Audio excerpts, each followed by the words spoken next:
Hello.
Hi there.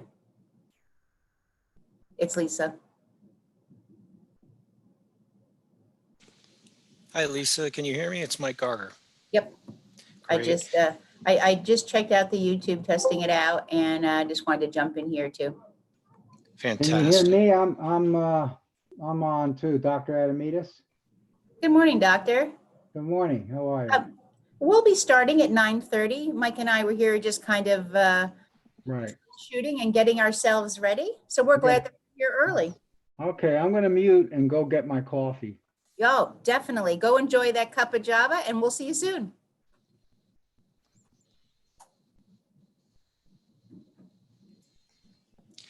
Okay. Yeah. Good morning, everyone. So Mike Garger here, and we appreciate the early birds. If your camera's on, can you wave to me just so I know you can hear me out there in the world? My camera is currently off, but I will turn mine on. Okay, and there I am with my Catholic Family Center background. Like we just heard the good doctor say, if you want to go get a cup of coffee, water, or your favorite beverage, go right ahead. We will start the trivia probably right around 9:20. I'm going to say 5 at the earliest. So you've got about 6 minutes. Until then, I'm just going to be ironing out some final details. Feel free if you want to chat in the chat group, you can.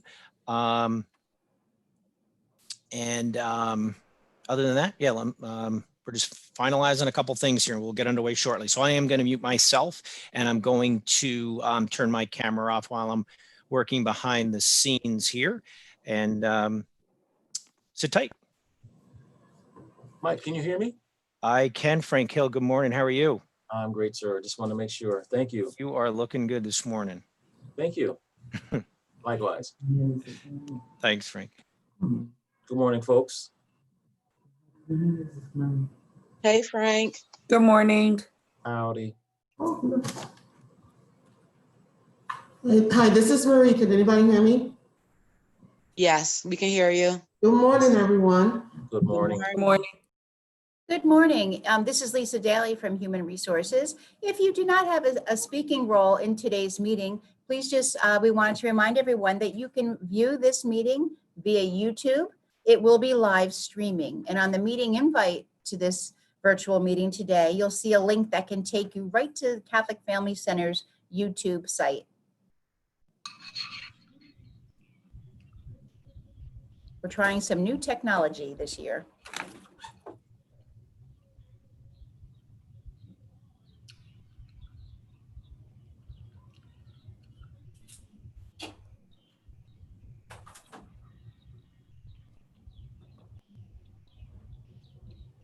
And Catholic Family Trivia will be starting in just a moment also. Okay, guys, I did put in the chat, although you are on the Zoom call. That's to our intranet link. So if you know of anybody that is struggling to log on to the Zoom, we do have IT support waiting and available. But if you also want to share, you can copy and paste and just direct them to the Catholic Family Center intranet site.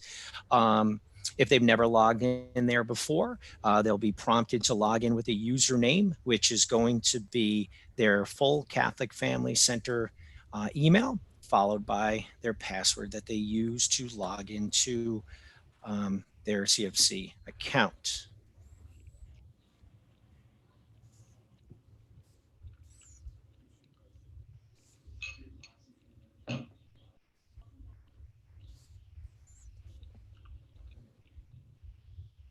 Morning, Frank Hill. Good morning. How are you?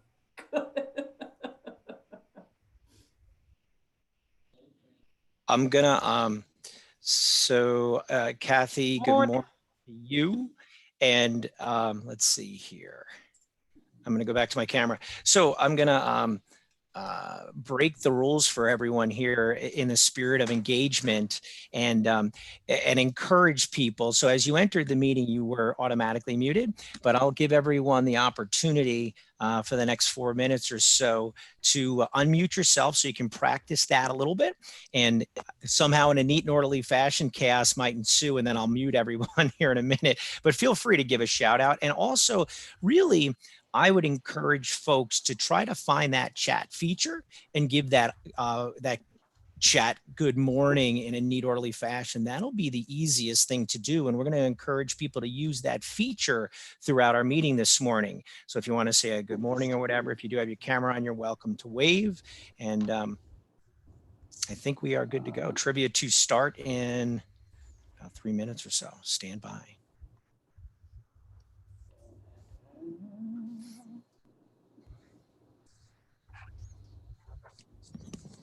Hi, can you hear me? This is Cynthia. Hi, Cynthia. Hi, Cynthia. Hi. Hi. Hi. Rose, I love that you're wearing a mask, keeping us all safe.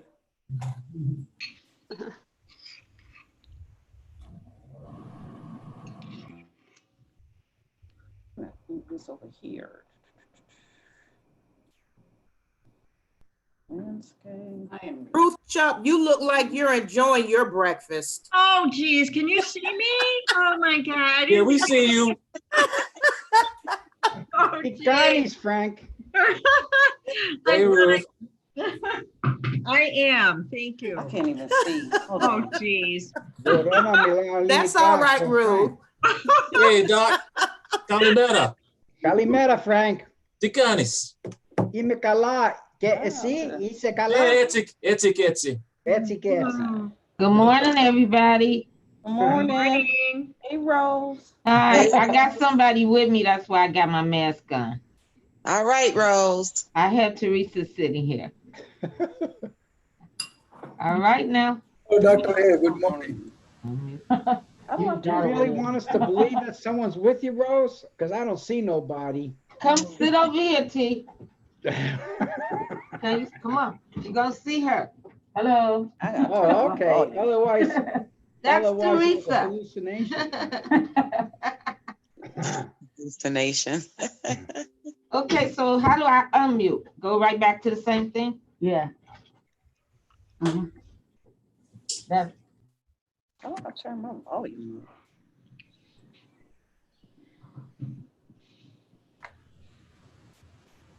you're unmuted. Oh.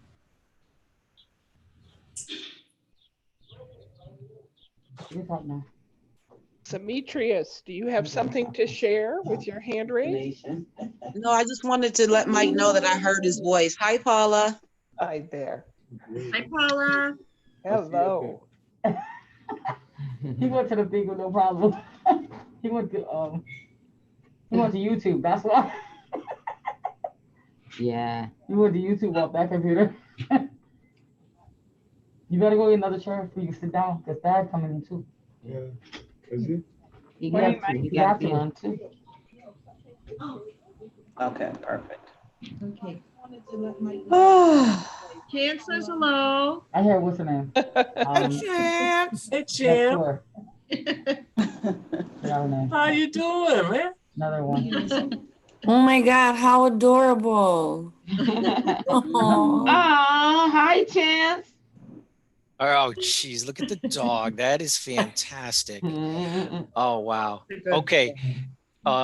So we are, folks are joining us as we speak, and we're going to get underway. Eunice, okay. So as people are getting used to the features, I am going to mute everyone so we can get started here. I'll continue to try to mute people. They should be muted as we get into the meeting. We're not doing it. She's doing it.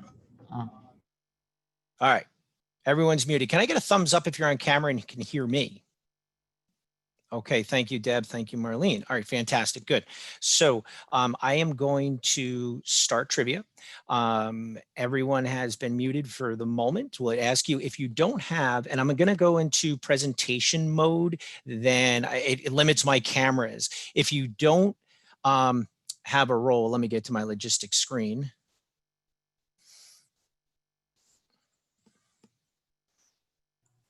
Okay. If you, Mike, I'm sorry to interrupt, but I think Eunice has shared her screen. oh, and so we can't see anything that you have on. Great, thank you. Sure. Ruth, stop, yes, I want to continue, yes, okay. I turned it off. All right, great, thank you, Paul.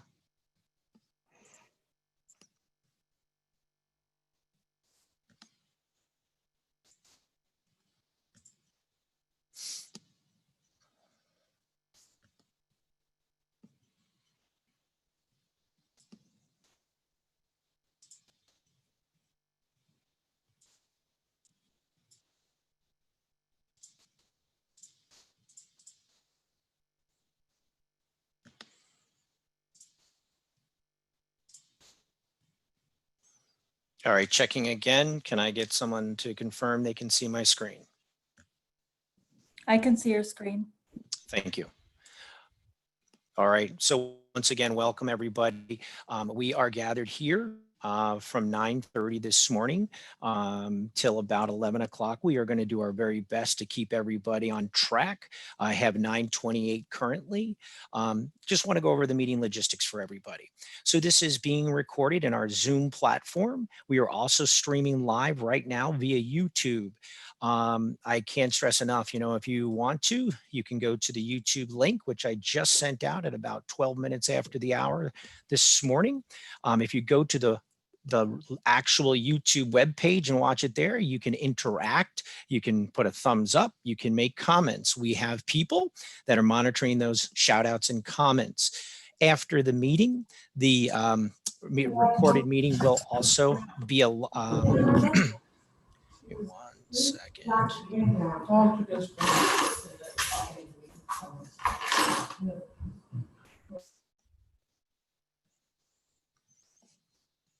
Okay. So I'm just trying to keep presenters. You will have the ability to unmute yourself. If you need help, we will be able to unmute you. You might get a pop-up that says, I need to be unmuted or asked to be unmuted. You click that, and then that will be your ability to unmute yourself and speak to the recipient that you're honoring. Virtual applause and shout outs. So again, we encourage that positive shout outs via the chat feature. So you're going to be typing those.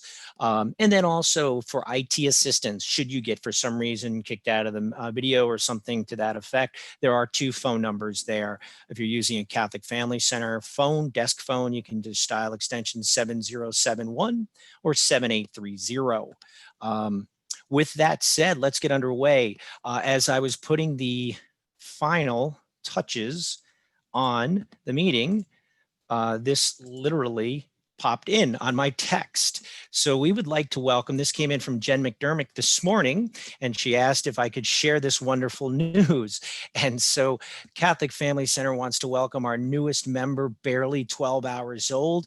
Eloise Mary Moran was born last night at 7:23 to Caitlin Moran, one of our teammates in Elder Source. Baby and mom are doing well. Eloise had a little rocky entry into our world, but you can call it fate, karma, whatever you believe in or think. But Eloise Mary will share the same birth date as her grandmother, who sadly left this world last September. So we want to congratulate the Moran family and welcome Eloise Mary Moran. All right, on to trivia. 5 questions. I'd like to thank the folks. In the spirit of time, I'm just going to move forward quickly. Okay.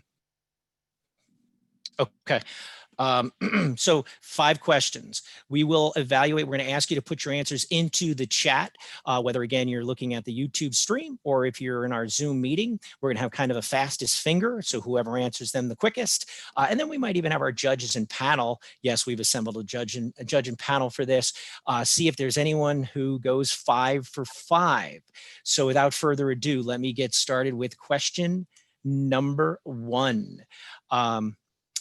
What was the name of the program that packaged beans and drove self-sufficiency? And by the way, if you are on YouTube, there is about a 10-second delay. You will not be penalized for your answers. We will take that, the judges will take that into consideration. Our answer, last managed by none other than Ken Zablotny.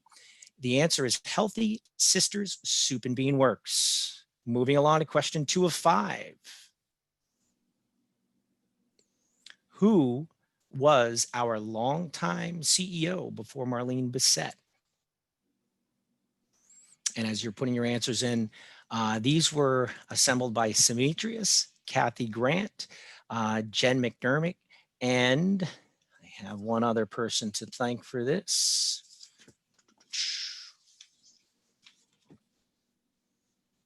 Ruth Barone. I'm sorry, Ruth, I left you off my list there. So if you don't like the questions and they're very challenging and difficult, you know who to talk to. Carolyn Portanova was our longtime CEO before Marlene Bissett. Question number 3. I feel like Alex Trebek here. When was CFC founded? Our Director of Marketing, Kathy Grant, hopes that we go 100% on this question. I see the chat loading up, which is fantastic. We have folks monitoring that. The year is 1917.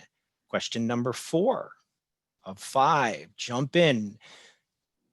You got to be in it to win it, they say. Question number 4. When did Francis Center begin operations? When did Francis Center begin operations?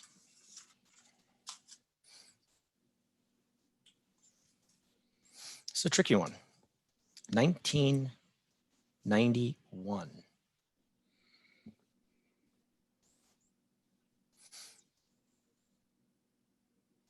Okay, question number 5. Name the first substance abuse residential program for women in upstate New York.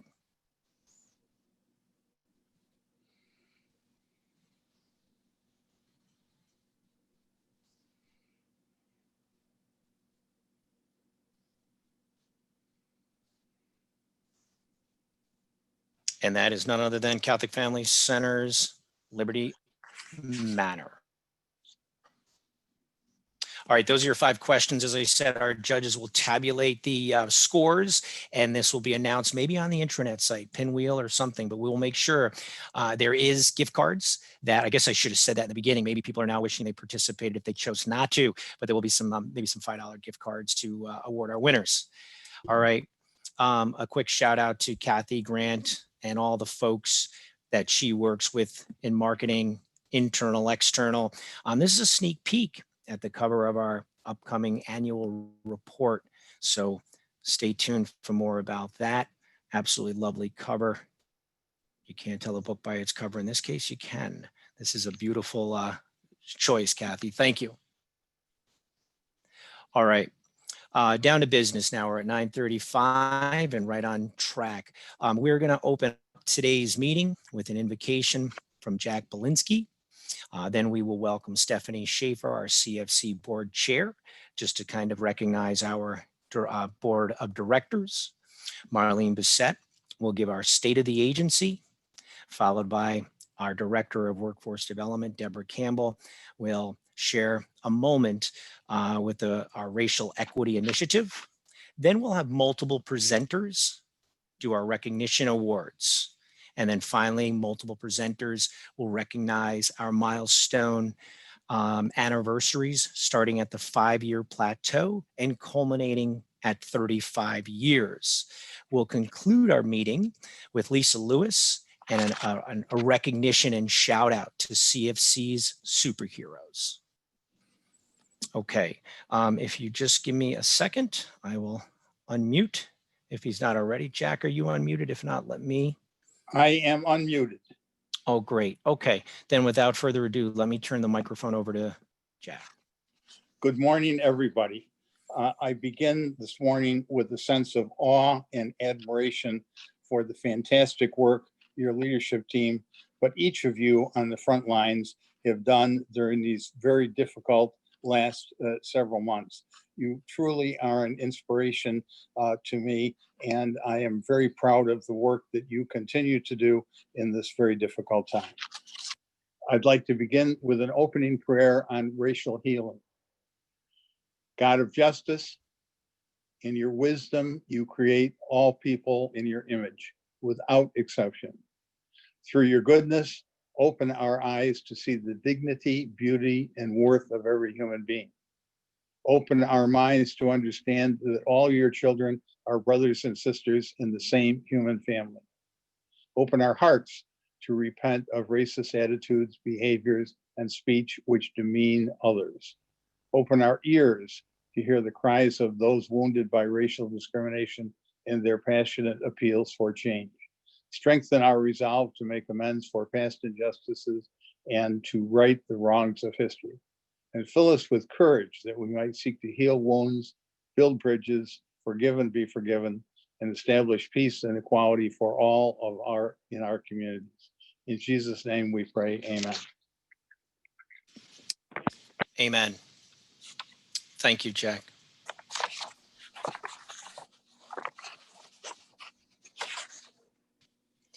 Okay, we are going to turn it over to Stephanie Schaefer. Stephanie, are you there and unmuted?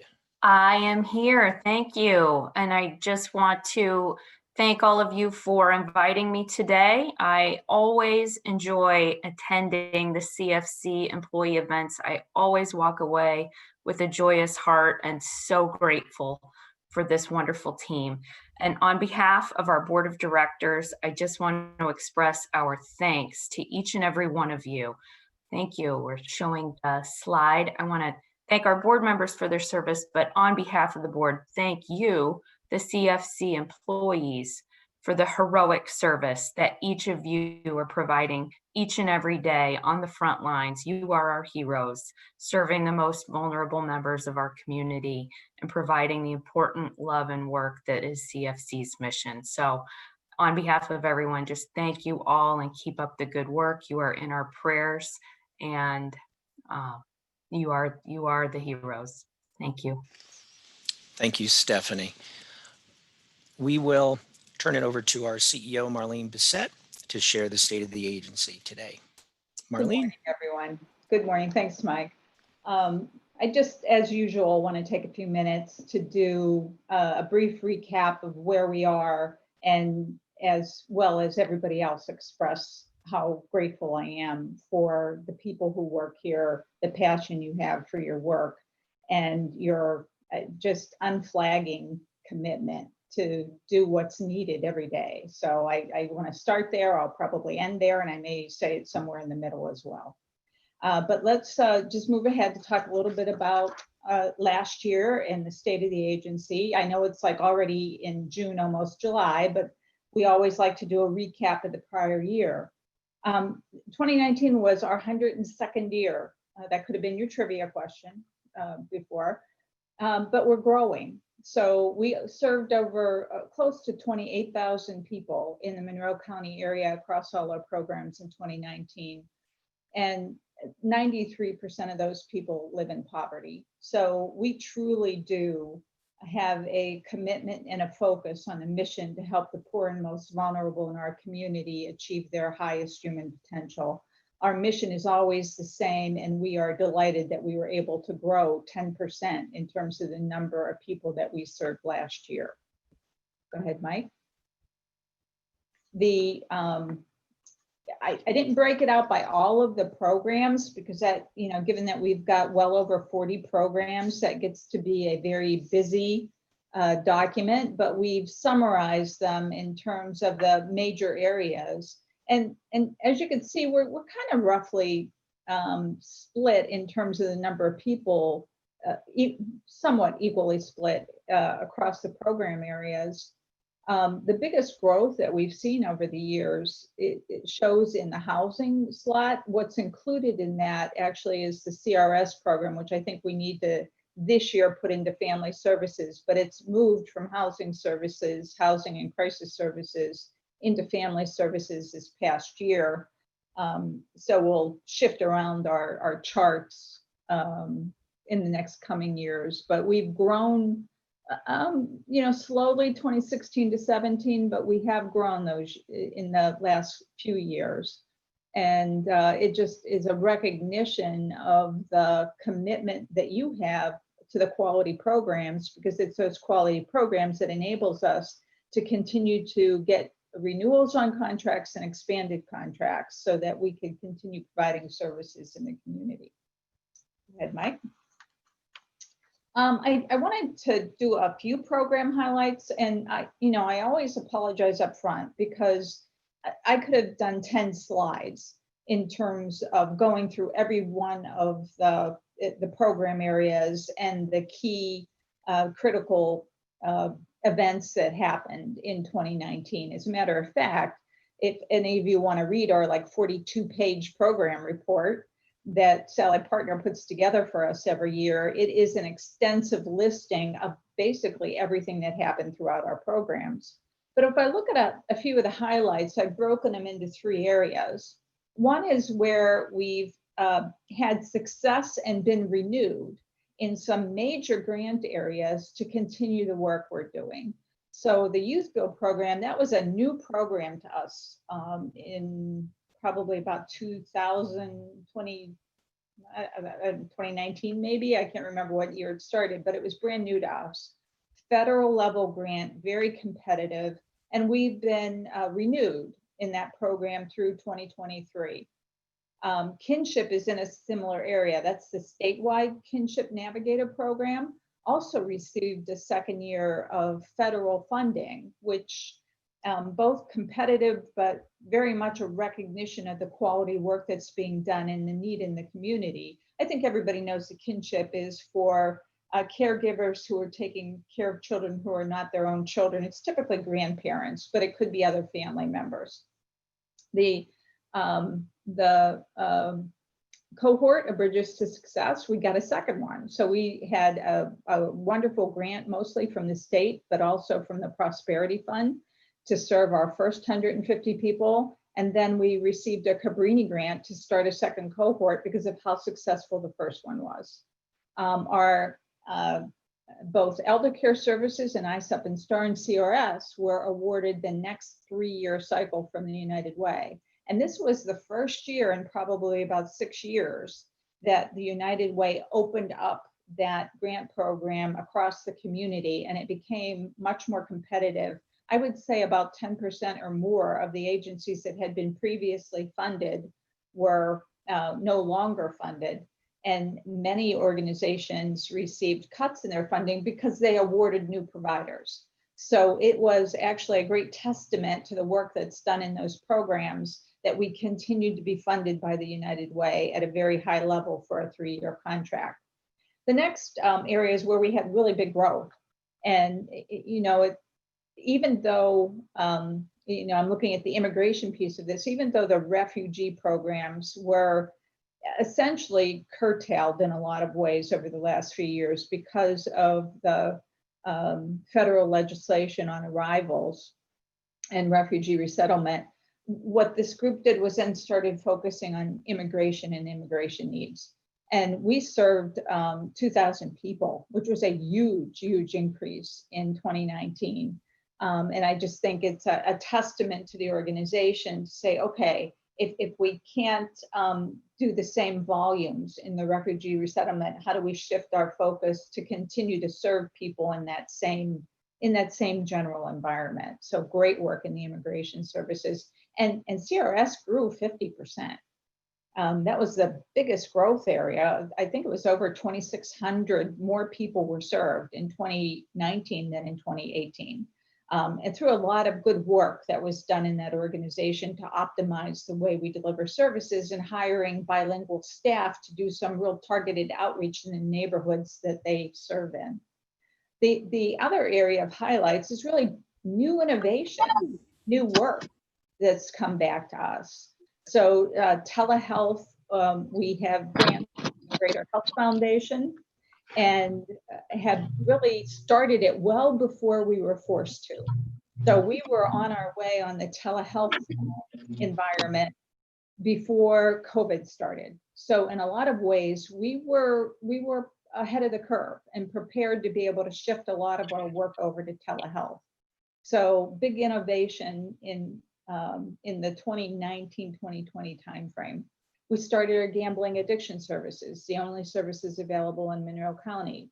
We became a lead agency on a behavioral health care collaborative, which is a partnership of 15 different behavioral health organizations in the Finger Lakes region, plus 35 other social determinative health. Mike, can you help anybody else out? I'm going to mute him again, Marlene, just to be sure.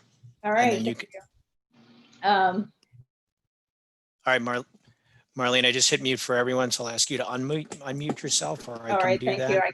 I got it. Perfect. Thank you. Okay, we launched children's health homes in the early intervention section, and they served 52 youth in the first year that they were in service. And the homeless shelters started a really innovative program with Rochester Regional Health in terms of being able to take people who would have been homeless coming out of the hospital that still needed some level of care and support. So partnered with visiting nurse services, we're able to take care of people in our homeless shelters. And then just got really huge grants to renovate Francis Center and then relocate our parole beds. The grants was over $4 million to do the renovations in Francis Center. So we've had renewals, we've had growth, and we've had innovation. So it was actually a really packed year in 2019. So thank you for not only doing what you do every day, but continuing to think about what other needs are in the community that we have to find ways to serve. Go ahead, Mike.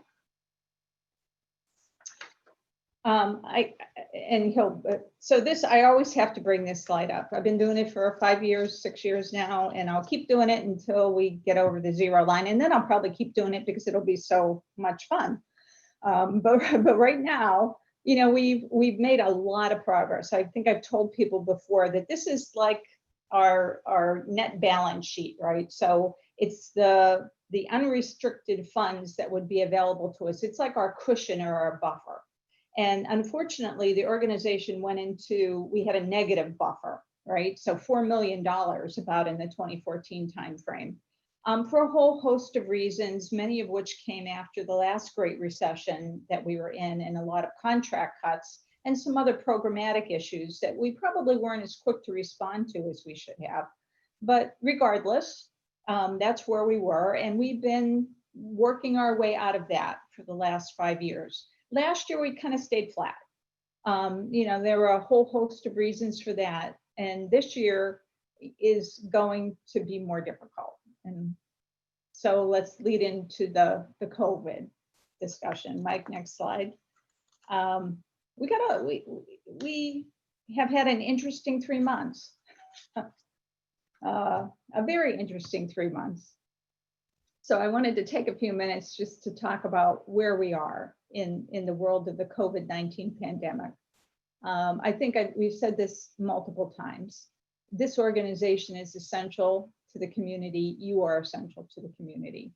The services we provide continue to be needed, and some even more so during the COVID crisis than when we're in our normal state of need in Monroe County. So we've all said this multiple times, and we will find ways to recognize folks, but the work you're doing is incredible.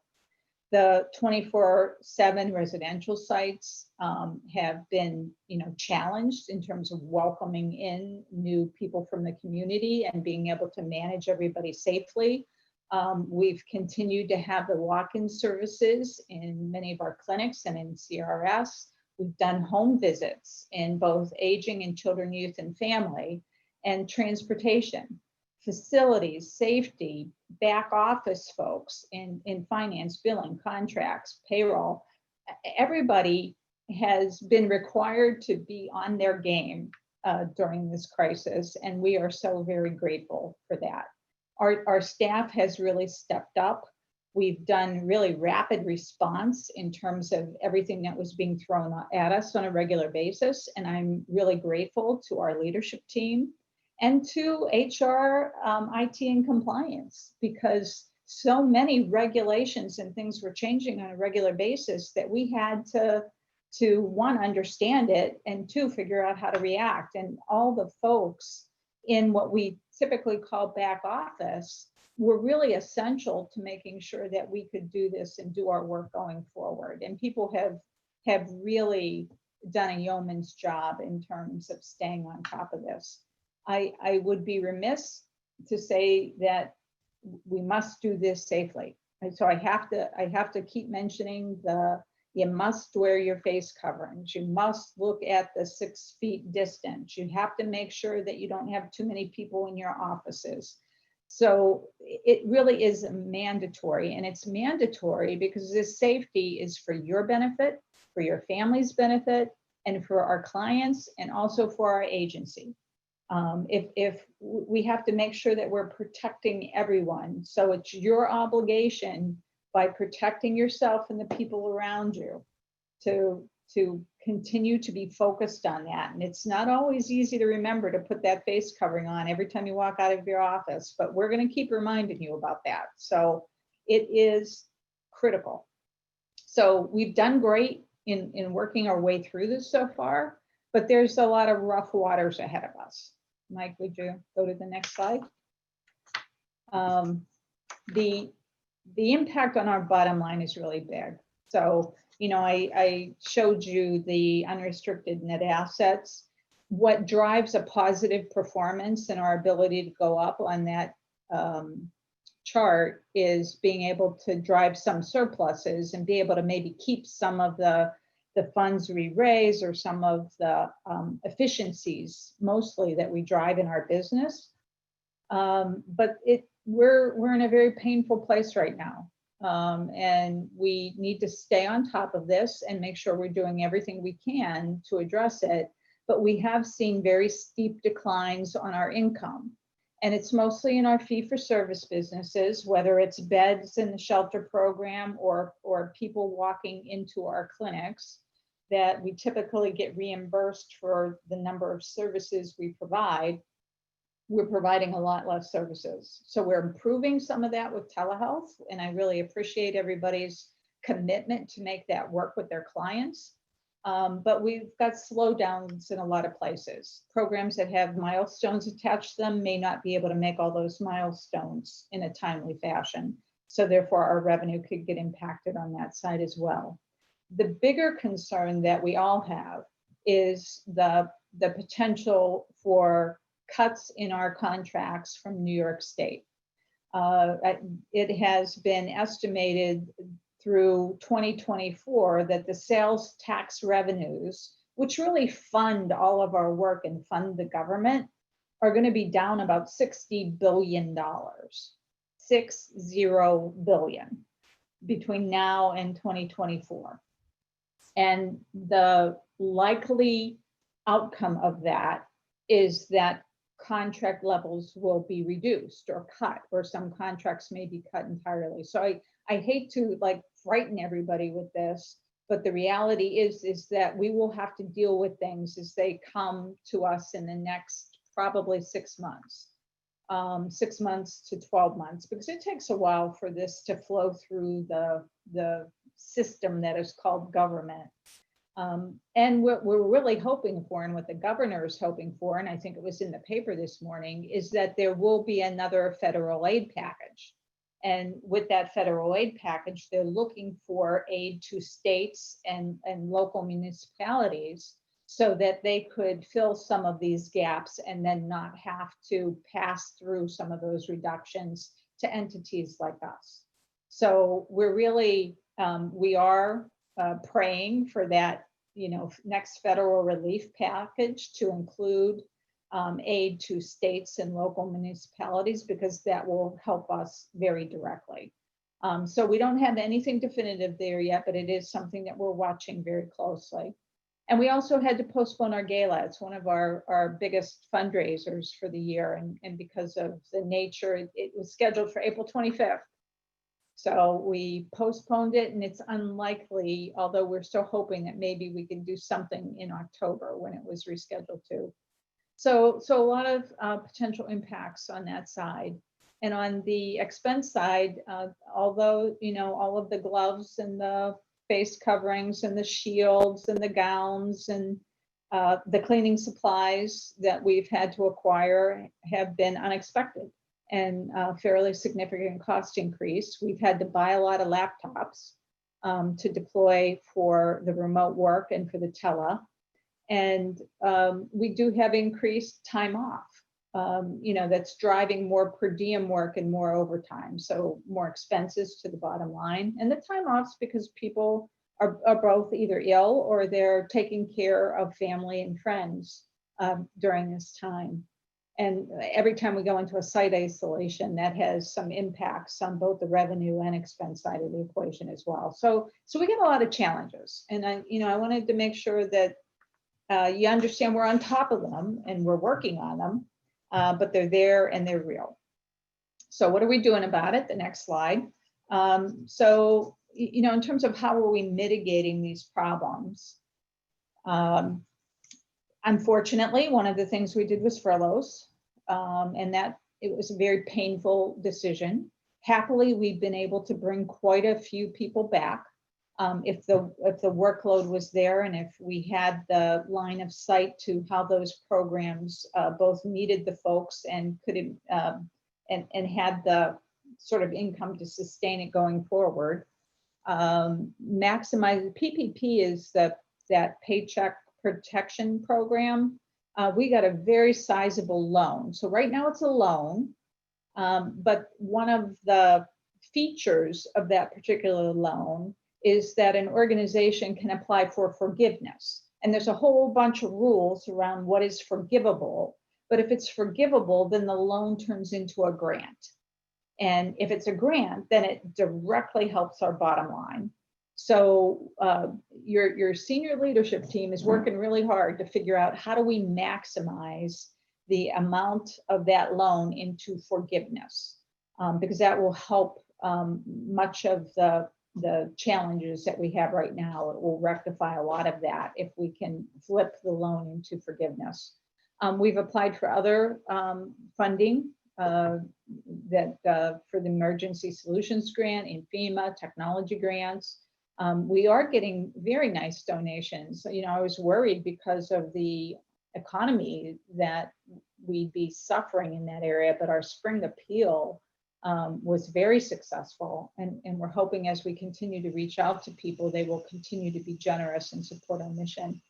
And telehealth is helping us in terms of mitigating the fee-for-service issues that we had in both our mental health and the Restart Clinic and day rehab. So being able to do telehealth and then moving to even the telehealth groups is a really important feature for us.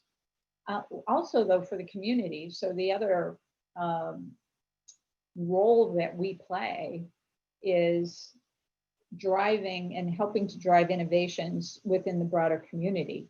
So we've been participating in the construction and implementation of a community pilot on food delivery to people who can't make it to those food distribution sites that FoodLink has been offering throughout this entire period. And we also got a really huge increase through CRS of ESG dollars, and I think we're getting dollars as well, but a lot of dollars for eviction prevention and rapid rehousing in the community. So our organization is really accountable for helping to uplift the community as we go into this next phase of COVID. So doing good work there. Balancing your priorities. We got a lot. So we're going to continue to take care of our clients. It's always our first priority, right? So everybody and all the good work you do, always our first priority is to make sure that we're there taking care of our clients. We do have to think about how more and more people are going to be coming back into the office, right? So we've got a lot of people working remotely now. We're doing a lot of tele, but as that starts changing and the whole region reopens, we're going to be bringing more people back into the office. So we're putting a lot of things in place right now to make sure that we could do that safely.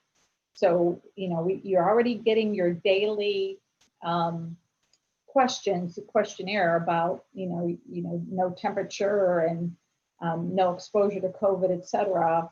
That's one way for us to make sure that we're tracking everybody and your health, and being able to do that in the hopefully never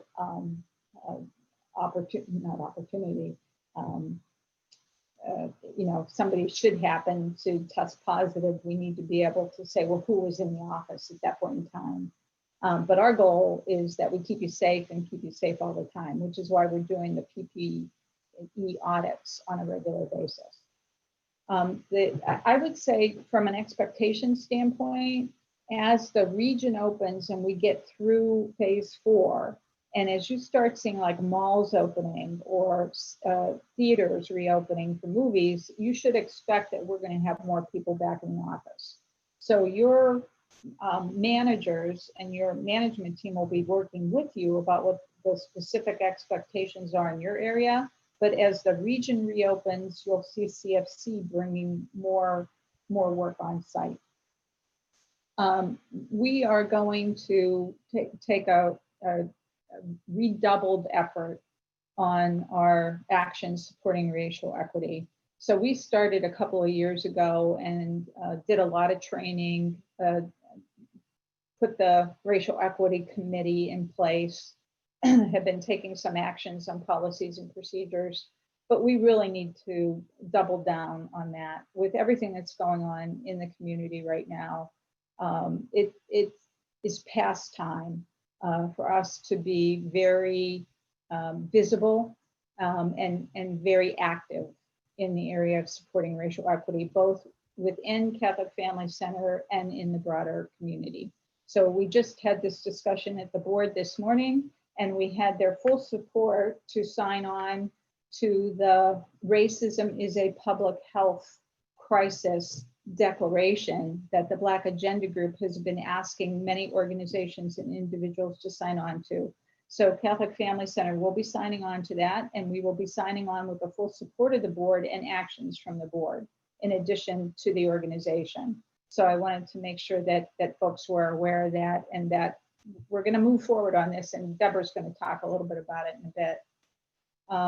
We are, we're built, when I say building for the future, I mean building.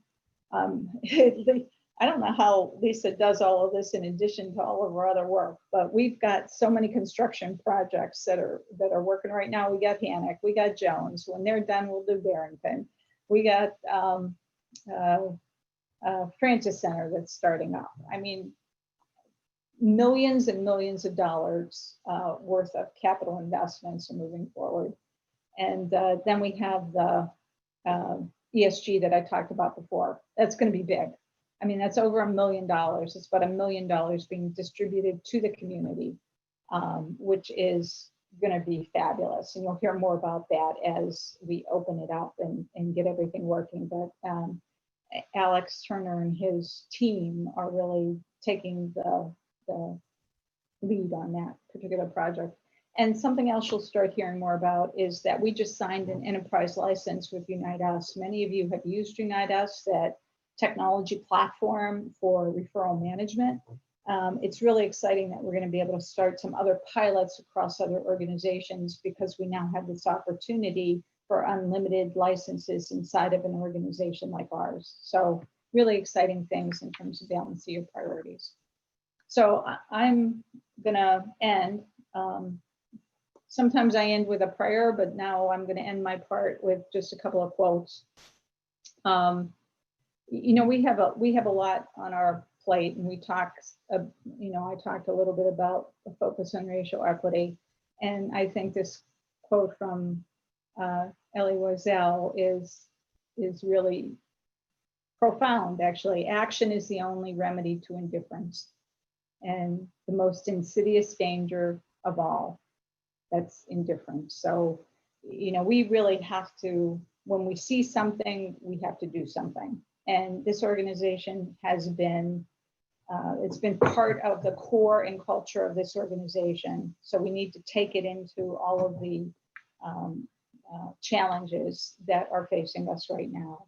And then sometimes it seems like when we list all of what's happening and the financial troubles and the priorities that we have in front of us, it seems insurmountable sometimes. But I love this quote by St. Francis, you know, start by doing what's necessary, then do what's possible, and suddenly you're doing the impossible. You guys do the impossible every day. And I want to thank you for all you do. So, Thank you, Marlene. back to Mike. Yep. Thank you, Marlene. And thank you to everyone in terms of everything that everyone does every single day. We are going to build right off of Marlene's comments, and we are going to turn it over to Deborah Campbell, who is our Director of Workforce Development, to talk a little bit about that. Good morning, Deborah. Good morning. Good morning, everyone. I am so honored to be here this morning to talk about what we've been doing as part of the Racial Equity Committee. And I want to first of all thank Marlene and our Racial Equity Committee for coming together to talk about some of the inequities that we see in our community and across this country. So I'd really like to take this opportunity to let everyone in the agency know that from our board of directors, our CEO, senior leadership team, OLT, we are committed to being a part of this change through CFC. We are the biggest nonprofit in the city, and we serve a majority of people of color. And this work cannot be done unless we all pitch in to help. So we're really excited about it. Our committee is open to anyone that is interested in being a part of racial equity. You know, I've always said that it's more than just a Black and white issue. It is really an issue for humanity and mankind, that we take this opportunity to really work together, because it will only make our lives better. And with that, I'd like to share a video that was sent to, this website was sent to the Racial Equity Committee from Wisdom Weavers of the World. And it's really the vision of Indigenous people of Alaska, who talks about how we need to come together in harmony for humanity's sake, that if we are to continue living on this planet we call Earth, it is our opportunity to be here for each other. This is just a short video. I encourage everyone to check out this website and really enjoy this little snippet. Thank you. Thank you, Deborah.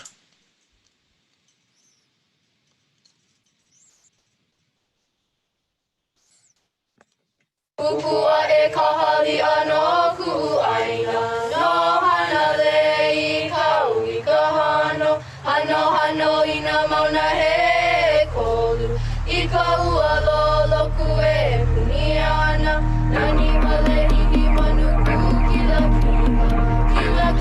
na moka makau I ka oku I ka mai o ka kini ko mama hoa I ke hau.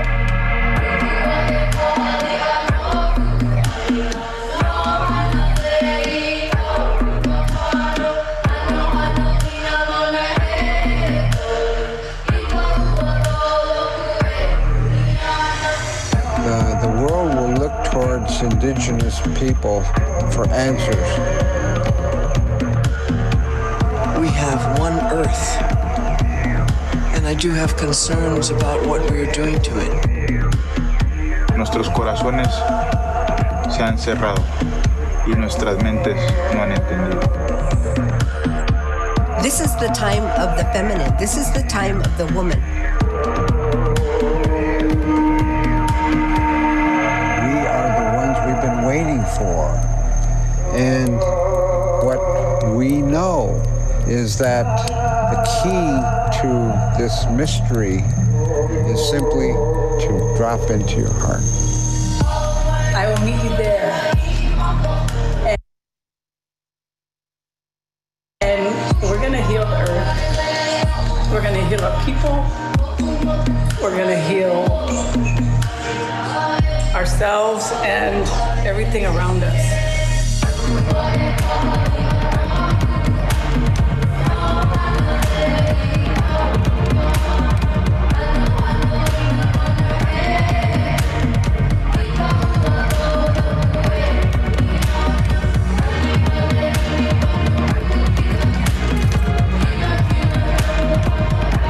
Remember who you are. Live your traditional wisdom. We need you. The earth needs you. Now.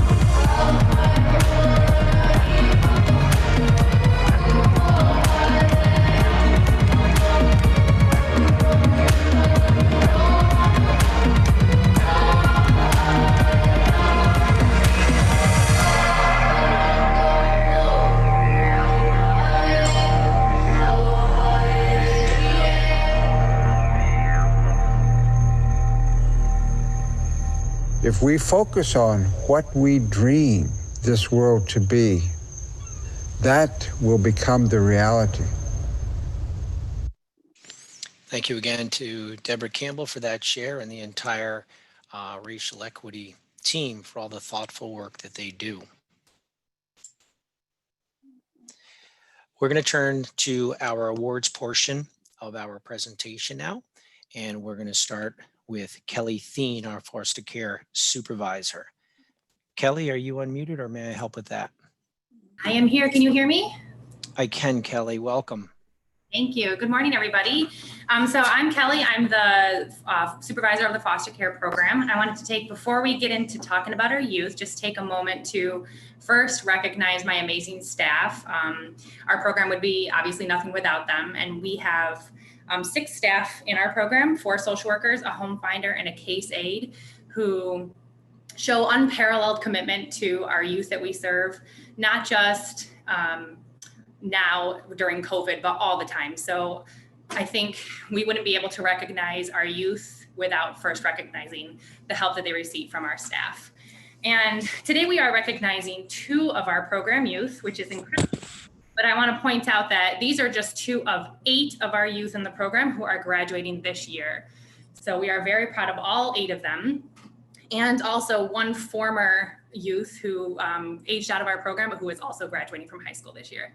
So we can get started. Who is first? Alvaro. Okay, so I have with me Melissa Narbona is the worker currently working with Alvaro Mendoza. So she will introduce him to you.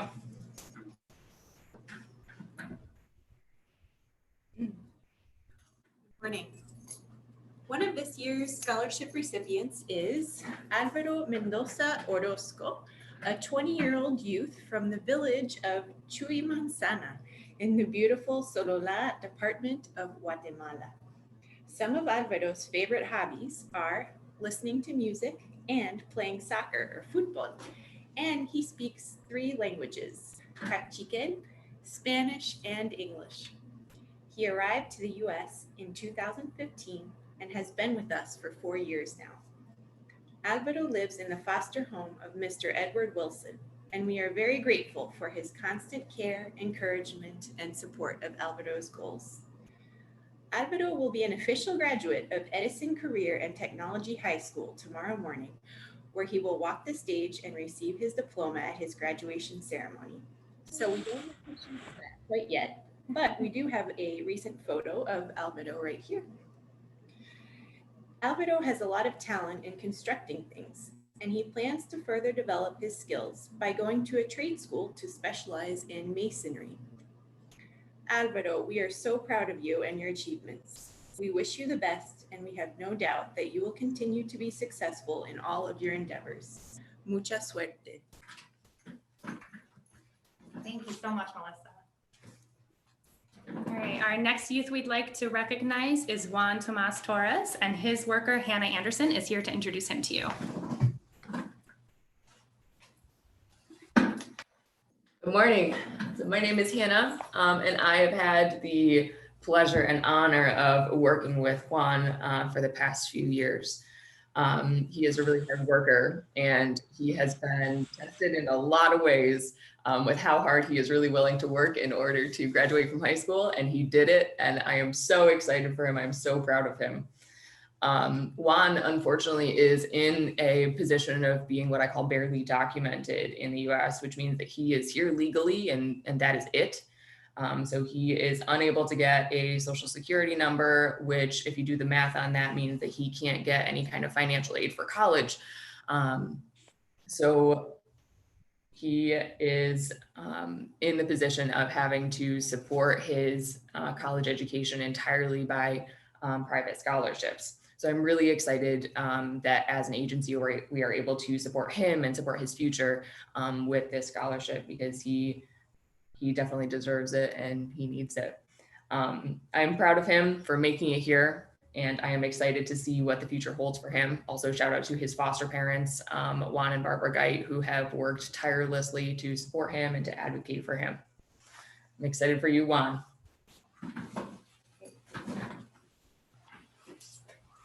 Thank you so much, Hannah. And those are our youth that we have for today. Thank you, guys. Thank you, Kelly and team. And congratulations to the recipients. We will move on now to our Volunteer Recognition Award. And Ginny Clark, our Associate Director of Aging Adult Services, is just unmuted. Welcome, Ginny. How are you? Hi, yes, thank you. Hi, everybody. Good morning. So I'm very pleased to have to recognize Joe Grant for the volunteer recognition. I'm happy to have known Joe for 9 years now. He is just the kind of person that you want to know. Aside from being an overall great guy, as coordinator of the Homeworks program in Aging and Adult for several years, he has demonstrated his patience, his work ethics, his get it done attitude, and his care for client and staff needs. As the coordinator, he is basically in charge of the whole thing, from enrolling clients, recruiting workers, scheduling jobs, renewing memberships, and solving problems. He knows all about home repair and maintenance and uses that knowledge daily. No small job, given that he works from his own home with only occasional visits to the office. And importantly, he is on call 24 hours a day, even on his vacations. An example of that shows how great a job he really does is also become the informal caregiver for 2 of his neighbors, both of whom have limited family supports. No complaints, just patience and willingness to work through some complicated situations. Even with all that, he still consults on various other client needs for other programs.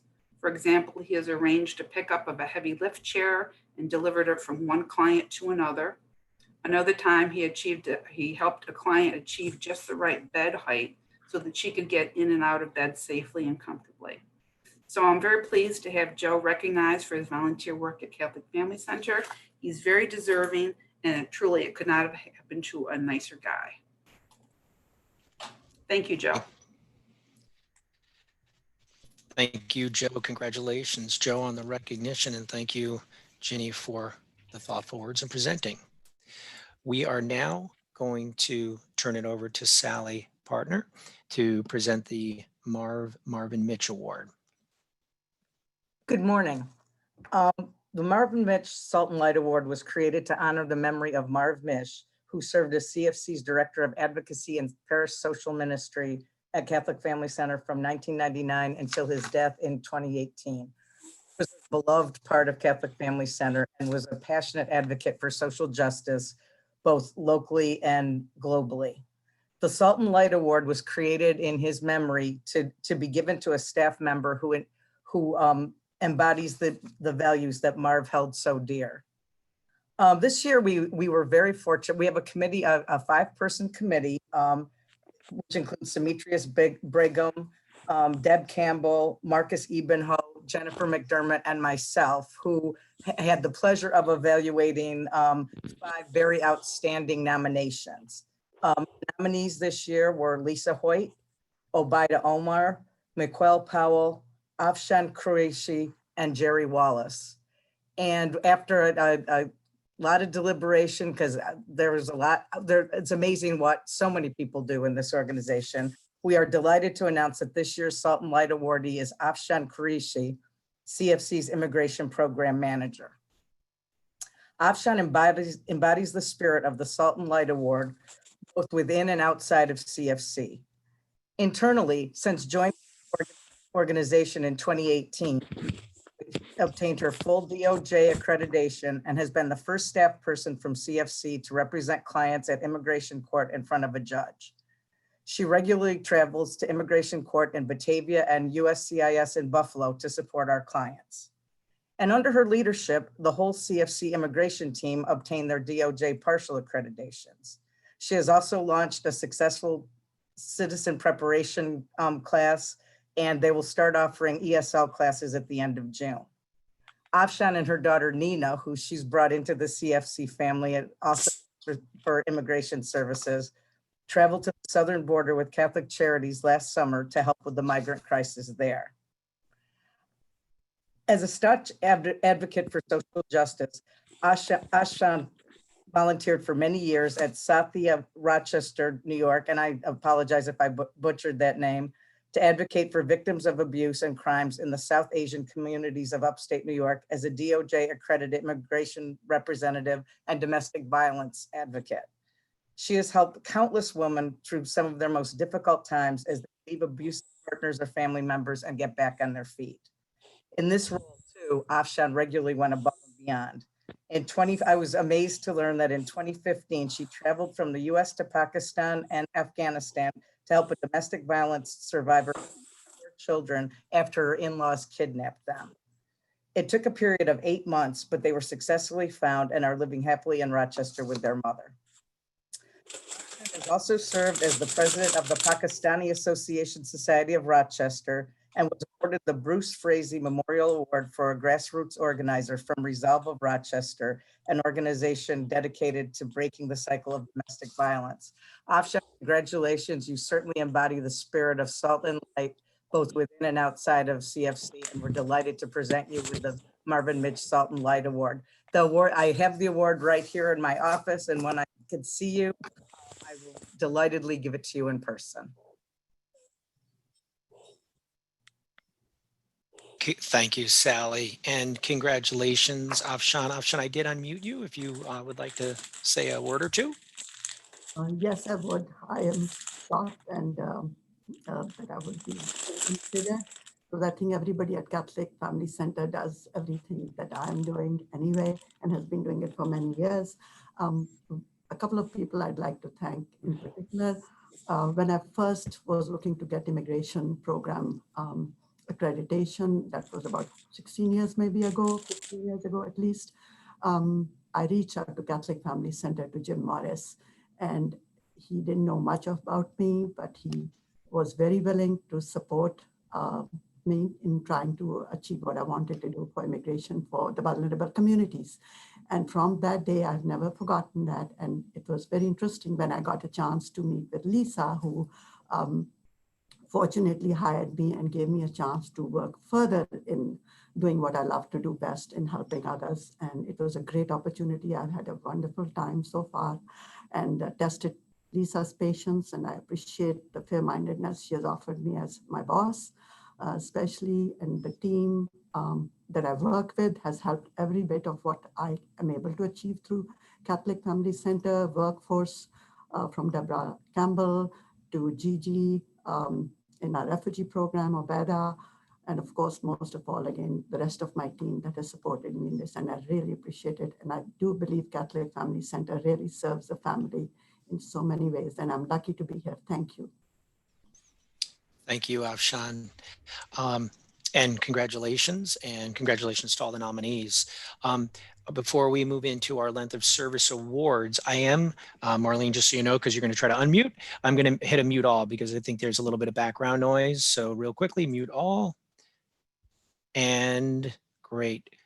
And Sally, thank you for representing and honoring Mitch as well. We're going to move into our length of service awards now, starting with the 5-year recipients. There are 39 of them. And again, you guys are doing a great job. I'm monitoring some of the chats here. Continue to give those shout outs. I'm going to turn it over to Marlene Bissett. All right, we'd like to just go through all of the names, and there's so many of them, but we want to recognize our 5-year employees. Eli Alberine, Akil Aljesh, and I have to note that he's got 3.5 extra years of service, and I'm going to get behind here. Oh, good, you're controlling it. Thank you. Asmahan Atala. Then we have Ruth Barone, and Ruth has 5 additional years prior to her rejoining in 2014. Gigi Bashir, Jean Crawford, Dolores Chrysler, Lazarus Dennis, Lorena Davia, Jeff Footer, Molly Frank, Holly Fries, Ebony Grimes, Cherie Johnson, Marie Lee, Nilda Leon, Chandra, I'm sorry, I'm losing my, I just lost my place, sorry. Chandra Manali, Donna McGowan, Ernesto Nelly, Carolina Melkarak, Marisol Moore, Suzanne Mueller, Tom Osipovich, Caitlin Plankenhorn, David Plankenhorn, daughter-father combo there, Michael Powell, Annabella Annabella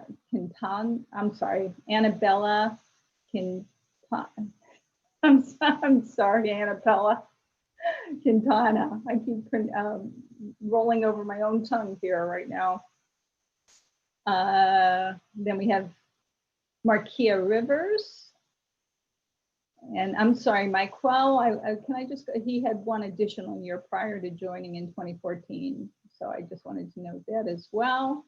Then we have Juan Rodriguez and Sandra Rodriguez, Madeline Sakashi, Lauren Solomon, Alden Thomas Poner, Cynthia Williams, Tiffany Williams, Daniel Wright, James Wright, and Ken Zablotny.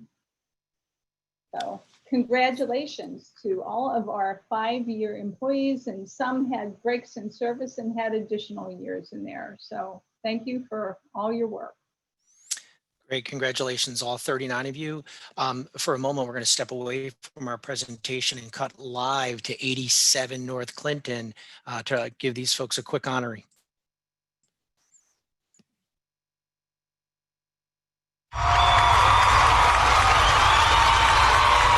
There you have it. They, we're gonna forgive them for not practicing social distancing. No, but okay. Moving on, congratulations to the 5-year milestones. We're gonna look at the 10 years of service employees. These recipients will receive a $50 Amazon gift card. And the 5 years get a $25 gift card. So quick round of applause for them, and we will move into our presentation for Ashley. And I believe Mary Jean is our presenter. Good morning, everyone. I'm lucky enough to be able to speak about Ashley Baranis this morning. Ashley joined the CFC agency as a student intern back in January 2010, and we were lucky enough to hire her later that spring as an ISEP case manager. She's also worked as our intake specialist and then earned a well-deserved promotion to senior case manager. Ashley is known by the team as someone who has the biggest heart. She will always make the time to listen and support others, both clients and coworkers. Ashley is a team player. She shares her ideas on programmatic improvements. Ashley goes above and beyond, and one of her strengths is how is in her case management style. I've been on home visits with Ashley where upon learning her client hadn't eaten yet that day and wasn't up to fixing a meal herself, Ashley went into the kitchen and whipped up a meal. There are countless other stories along these lines. She's a talented photographer. You walk through the first floor hall at 55 Troop Street, beautiful photographs. She shared this talent with CFC by taking photos at past galas and golf tournaments. She's an event planner and has helped plan many team, department, and employee engagement activities. Thanks, Ashley, for all you do. Aging and Adult Services and CFC are so lucky you're part of the CFC family. Thank you, Mary Jean. Congratulations, Ashley. Okay, we will move on to Mark Dixon. And I believe our presenter is Donald Burgess. Oh, yeah. Hello there. I don't know. Mark, he's been a great deal of help to me at the CR, you know. Mark really gets engaged with the clients. He loves, you know, being able to be there for them. He's very helpful, reliable. I mean, he puts in 110% plus when it comes to doing whatever needs to be done at the residence. So I'm not sure what else I'm supposed to say. All right, Don, thank you very much. Congratulations, Mark, on your 10-year anniversary. Okay. And next, we're going to honor Elizabeth Fisher. And I believe that Paula is going to read remarks honoring Elizabeth. And Paula, let me unmute you.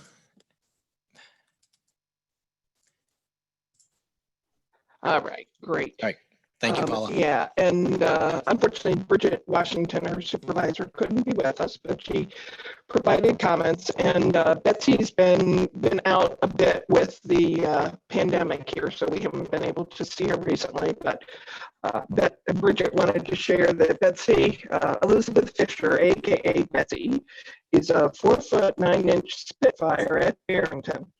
Betsy has worked for Catholic Family Center for 10 plus years. She had 4 years prior with DePaul and has always been very committed to the ladies of Barrington. Thank you, Betsy, for all you've done. Thank you, Paula. And congratulations, Betsy. Okay, next up we have Angela Jackson. And Angela is going to be recognized by Mary Jean. Actually, I'll recognize Angela today. All right, thank you, Jen. Angela has been with CFC for several years and is probably one of its biggest advocates. Her commitment is shown every day when she works with our clients and our staff. She consistently shows patience and compassion as well as technical knowledge of her job. The best way to describe the working Angela is problem solver. If anyone has a problem, big or small, Angela is the go-to. Angela can problem solve a last second change to a client's schedule and ensures that clients make it to the doctor on time. She can jump in her car to help a coworker who has a flat tire. She developed a new database and earned her green belt certification in the process. You can work with data and people equally well. In a lot of ways, our department pivots around Angela. If she does not know the answer herself, she knows where to go. She juggles multiple everyday priorities with expertise and also manages to serve on the Pinwheel Committee and the Racial Equity Committee. Angela is a great person to have around. So thank you, Angela. Thank you, Ginny. Congratulations, Angela. Well deserved. And next we have Fancy Van Hoos, and I believe our presenter is Antoinette Poole. Yes. Okay, so Fancy has been one of the most vital members of the outpatient rehab program. She has always been very dependable. She is someone that has stepped in to save the day several times for me. Since I've been her supervisor. She has been a joy and a light for the rehab team. Her compassion and creativity is infectious. She creates beautiful arts out of scraps of paper and has taught art skills to clients that they will have forever. She is definitely one of a kind, the type of person you wish to never retire. Her passion for the field of addiction shows in every interaction she has with the clients.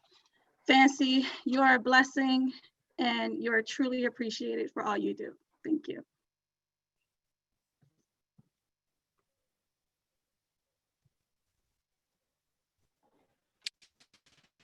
Congratulations, Fancy. Thank you, Antoinette.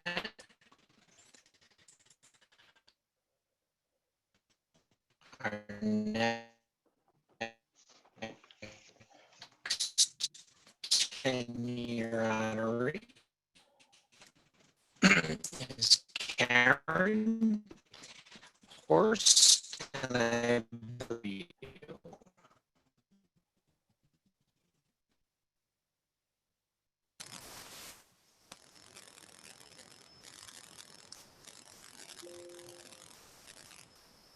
Mike, can you re-say what you just said? I couldn't hear it. Something happened.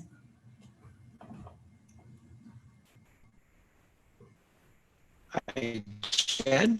Okay. All right. Karen. Words for Karen. Karen's position here at CFC is home finder for the youth in our foster care programs. This means that Karen literally finds homes for the youth to live, but she does so much more than that. Karen finds families who open their doors and hearts to children and young adults who have no other options when they arrive in Rochester. Karen's dedication to her work shows in everything she does. She develops families, matches youth to the homes, knowing that this is a significant and life-changing task. Karen's passion for what she does is evident in the care and thoughtfulness she puts forth to ensure she gets it right. Along with that, Karen's own special way of telling everyone what they need to do and how to do it shines through. Karen, Jen cannot thank you enough for all that you do and all you have done for the youth in the foster care program for the past 10 years. Thank you. Jen, did he take the words right out of your mouth? Yeah, he did. Oh, okay. I'm sorry. Jen, if there's any other. Did I do okay? You did great. Yes, thank you. All right. Karen. Great. Thank you. Okay. And we're going to move on to our next honoree is Jeff Woodworth. And our presenter is also Jen, I believe. That's me. Okay. All right. So Jeff was an MSW intern in the preventive program 12 years ago. A chance encounter a few years later led Jeff to have him be hired here at CYF when it became available in 2010. Jeff is passionate about helping and empowering clients to reach their potential. He strives to, as he puts it, teach clients to fish so that they can become self-reliant and not dependent on others. Jeff draws on his deep faith in God to sustain him and his work with at-risk and his colleagues value his helpful attitude and his kindness. When Jeff is in the office, he searches out each person on site to check in with them and to make sure that their day is going okay. Cheryl Moeller has been Jeff's supervisor the entire decade that he has been here with us in CYF. Cheryl says about him, I appreciate Jeff's hopeful, prayerful attitude toward the complex situations we have supporting and sustaining real human beings. Our work with the vulnerable is holy ground, and Jeff treats this great responsibility with love and care. Thank you, Jeff, for all that you do. Congratulations, Jeff. Thank you, Jen. And next up we have Michelle, and our presenter is Jessica. Hello. Michelle Sasente has been with Catholic Family Center since July of 2009. Since being here, she has worn many hats. She started out in the Family and Youth Engagement Program, and then for many years she worked as the bilingual independent living skills coordinator youth mentor in our foster care program. She thrived in this program and built a strong connection with the youth that she worked with. Currently, Michelle is a dedicated member of our early intervention health home team. She joined our team in November of 2019 and has been dedicated to her role from day one. She loves and cares for all of her clients and is an incredible team player. She has worked to assist our student interns and is always the first one to offer a helping hand to a fellow employee. Michelle is always seeking out training opportunities and loves to learn and grow as a social worker. Thank you so much, Michelle, for all that you have contributed to all the programs that you have worked in since being at Catholic Family Center. Thank you, Jessica. Congratulations to Michelle. Next up at the 10-year mark is Lisa Hoyt, and our presenter is Jim Morris. Thanks, Mike. I can't imagine her department with such care and empathy as Lisa has since she took over the Refugee and Immigration Services Department. I wouldn't say that the federal government has a personal vendetta against Lisa and our group, but I'm sure at times it felt that way. But Lisa's been a steady and reassuring force for her staff and the refugee community. So important to have the right people leading in the right moment, and Lisa's a great example of that. She is a tremendous team leader and leads by example. She's not one to take shortcuts or beat around the bush. Lisa is a cut to the chase, grab a shovel and let's get to work, do something important type person. And she cultivates that same type of personality in her team and in her department. Many of whom had such kind words to say about Lisa when I was asking about some help for her Wordle. I'll spare her the embarrassment of all the details, all the nice things that were said about her, but suffice to say, her people love her for her genuine support, fairness, and as their fearless leader. Thanks, Lisa, for 10 years at CFC. I've got a lot of confidence you're going to outlast that guy who's giving you such a hard time.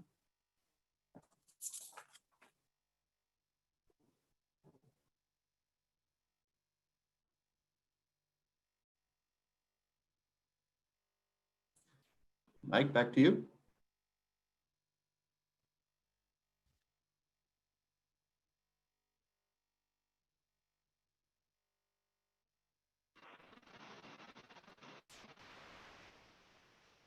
So what's our contingency plan if we lost Mike?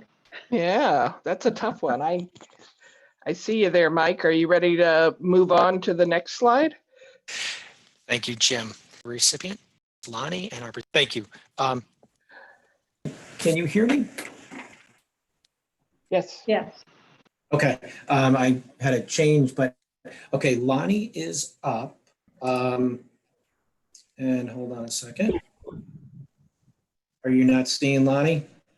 Yeah, Lonnie. Yeah. Okay. Kathy? Kathy, Kathy, you there? Yeah, I'm here. Can you hear me? Yeah. Yes. Okay, Lonnie Kashka. I think everyone knows that if you need to buy something at the best price possible, you can call Lonnie. He is the purchasing guru at CFC, and we certainly are lucky to have him. Over the past 10 plus years, Lonnie has written numerous RFPs or requests for purchase, and has successfully negotiated many contracts, including our ECR, our new payroll system, our financial systems, and many other similar contracts. He is a tough negotiator and will always go back to see if he can get a little more off the price. He has been instrumental in working his magic to secure laptops and other necessary supplies during these challenging times because of the relationships he has developed over the years with his vendors. And because of these excellent purchasing and negotiating skills, he has saved the agency thousands of dollars. Lonnie is also a great team player and will do anything for the finance team and everyone in the agency, no matter what it is. You always see Lonnie contributing his culinary skills behind the grill at employee functions. We appreciate all Lonnie has done for the entire agency. Thank you, Lonnie, for all your contributions and congratulations. Thank you, Kathleen. Congratulations, Lonnie. Thank you. My video is not working for some reason, so. Okay. Next, we have Nate Patterson, and I want to double check on our presenter here. Is Johnny on? Renee, would you be able to say a couple words?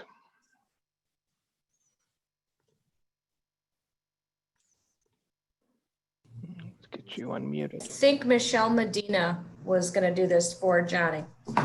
Oh, okay. Great. Let's see if I see her. I'm not seeing Michelle on here either. Renee. Oh, Yes.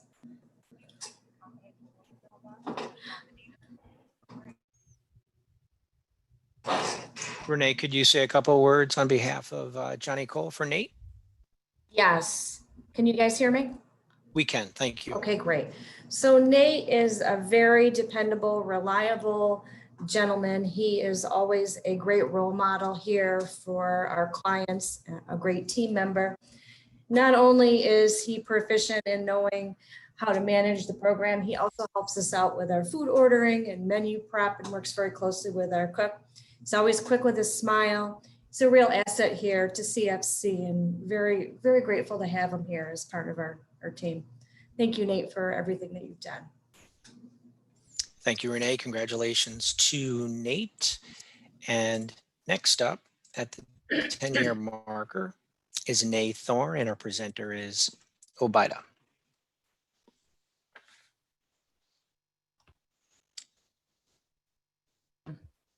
You're unmuted. Everyone. Yeah, technical issues here. Good morning, everyone. Well, I could write a book about Nay. He is just an awesome individual. Nay has started as a case aide at Catholic Family Center and moved up to case management. And now he's a transitional case manager. He deals with a lot of challenges, clients and DHS issues, and he handles them so well that it's just, we cannot do the work without Nay. Nay is a dedicated staff member who helps clients regardless of who they are. And Nay is reliable, compassionate, and caring. He goes above and beyond to make sure client needs are met. And Nay delivers even furniture from Saint's Place for clients if the need arises. He's always ready to take challenges. He never complains, no matter how difficult the task may be. We are so proud to have you as part of our work family. We hope that you keep up the good work for many years to come. Congratulations on achieving this 10th anniversary with us. And we are truly appreciated your hard work and dedication. Thank you, Obaida, and congratulations to Nay and to all of our 10-year milestone recipients. Next up, we have our 15 years of service awards. They will receive a $75 Amazon gift card that can be picked up from their supervisor. Quick round of applause before we turn it over to Frank Hill, who will recognize Frank. Good morning. Morning, Frank. I have the pleasure to recognize and be honored to John Barbero. John certainly brings life to supportive living and life to the fourth floor.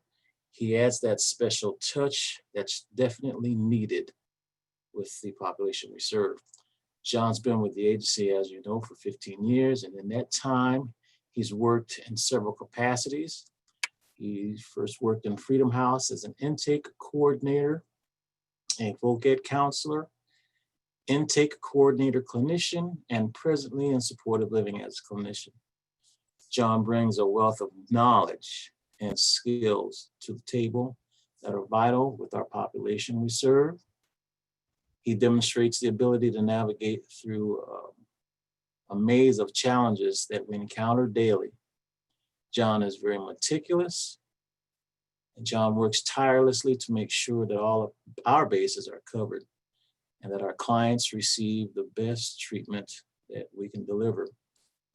One thing that's interesting about John is his ability to express his thoughts and his concerns in a very eloquent and witty way. He's a broad thinker. John can certainly bring a light to a dull atmosphere, and I appreciate him for that. A couple of things that I know I appreciate also is that John certainly will be playing the national anthem at noon, which I really think is a great thing about him. And John certainly helps to make supportive living the successful program that it is. Thank you, John, for a great job. Well done. Thank you, Frank, for the kind words. Congratulations to John. Our next 15-year recipient is Carol Farabelle, and our presenter is Bobby Stevens. Good morning, everyone. If you don't know Carol, she is our accounts payable specialist. She touches just about everyone in the agency and does it with a beautiful smile. Carol's been with us for 15 years. She started out as our payable specialist, worked briefly doing contract billing, and then came back to her passion, and there she is. She is a team player. With her, it's not me, it is we. She is always willing to lend a helping hand to her coworkers who might be a little overwhelmed. She'll stop by and just want to help. Stop whatever she's doing, and whether the task is big or small. If you're struggling on a given day, could be just feeling down, her smile will lift you up. She's always smiling, Carol. Smiles are free. Take as many as you like, right? I appreciate you each and every day. When you were created, it was like a rare, precious gem, a purple one, of course. You are the sunshine on a rainy day, a breath of fresh air. I thank you for all that you do for CFC. I am honored to call you my friend and coworker. She is the only one that I know that's been to Woodstock. Never stop being you, my hippie friend. Thank you, Bobby. Congratulations to Carol. Next up, we have a recent birthday that was celebrated. Rose Good and her supervisor, Owens Shepherd, will speak on to her. Good morning, everyone. What can I say about Rose? I mean, to see her every day is to know who she is. The flashiest lady I see every day.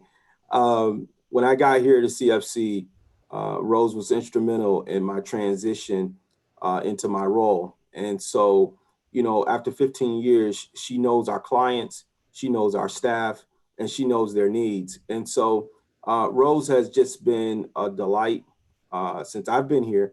And from what I've been told by others, just a beautiful soul since she's been here. So I'm so glad that I have the honor and privilege of knowing Rose and working with her side by side each and every day. She's the glue that holds this department together. So we're very thankful for her. Thank you, Rose. Thank you, Owens, and congratulations to Rose. Next up, we have Jacqueline Hicks and Estella will be speaking. Hello. I have the pleasure to work with Jackie, and unique to Jackie is not just her amazing professional performance, but her attitude towards our program. No case or situation is ever an obstacle in her work, but an opportunity to serve others. Her goal is to organize her work to serve as many clients as possible. Do part-time, she delivered full-time impact as a consequence of efficient scheduling, flexibility, and empathy toward those she served. She supports her clients by being an exceptional driver, being efficient with the scheduling, and having excellent customer service skills. These qualities amplify her traits of reliability, considerations to others, and kindness. Her clients are not just a name on her schedule, but human beings that need help and support. She has a unique quality. She sees others as a whole person, they identifying their needs beyond what is the task required for her the job. As a consequence, she makes a significant number of referrals. She is kind, empathetic, and service at the core of who she is. Thanks, Jackie.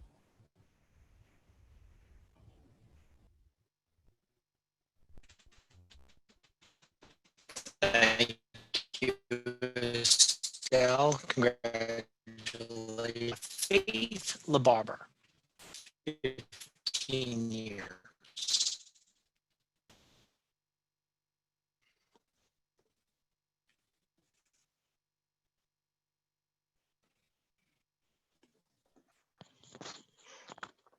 Hi, Mike. Okay.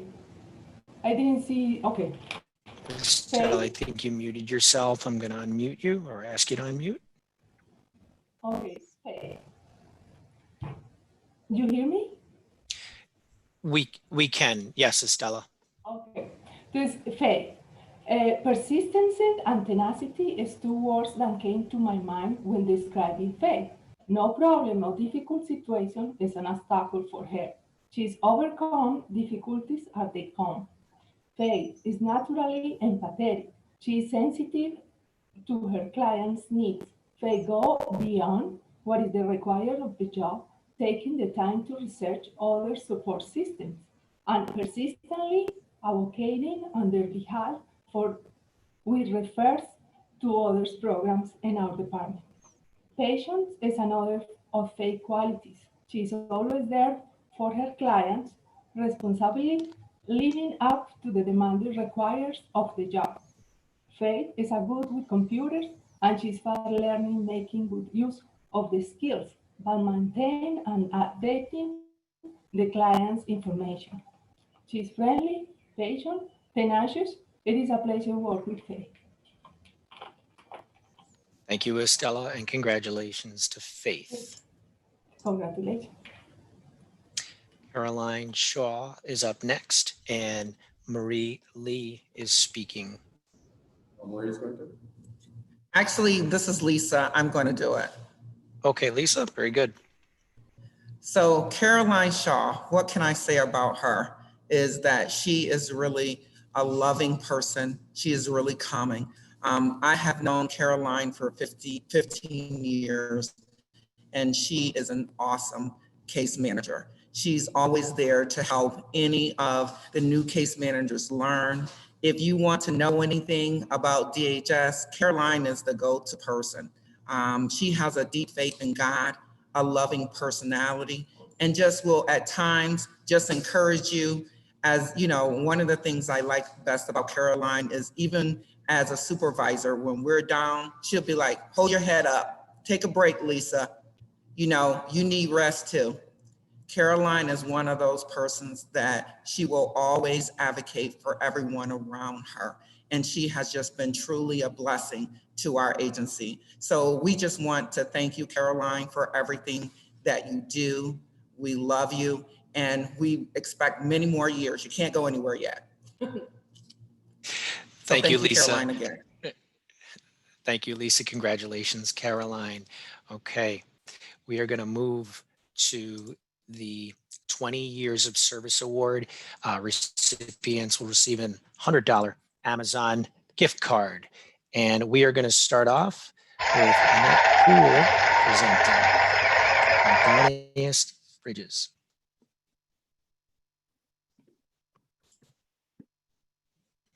Oh, sorry, Antoinette. I think there you go. Okay.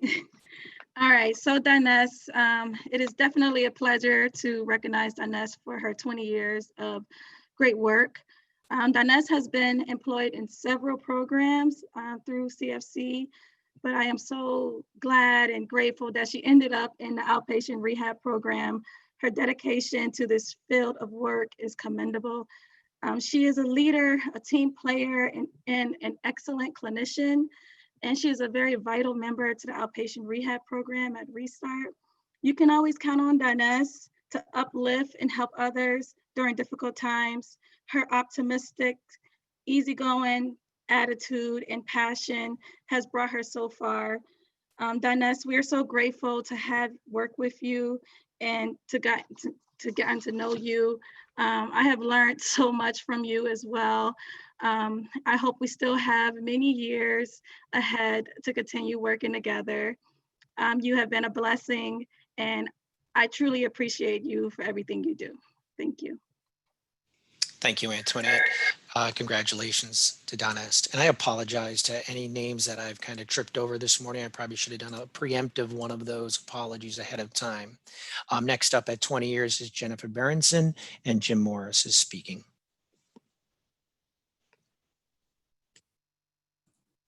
Thanks, Mike. If you look at Jen's Wordle, you'll see that that word cheerful really stands out. And that's true. Jen is an extremely upbeat, positive person, nice to a fault. She treats the people that she works with at CFC, as well as her partnerships, with respect and kindness.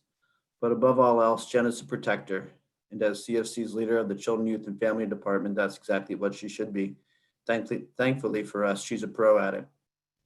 The other thing you should know about Jen is her fierceness. And that's not a word that would typically get up on her Wordle, but it's descriptive of the passion and determination that Jen brings to her profession. That goes for whether she's going after her C, her license as a clinical social worker that she got last year, or whether it's advocating for a child needing to be placed out of the home. Jen's determination to get to the right place for herself and all the kids that her and her staff watch over is never in doubt.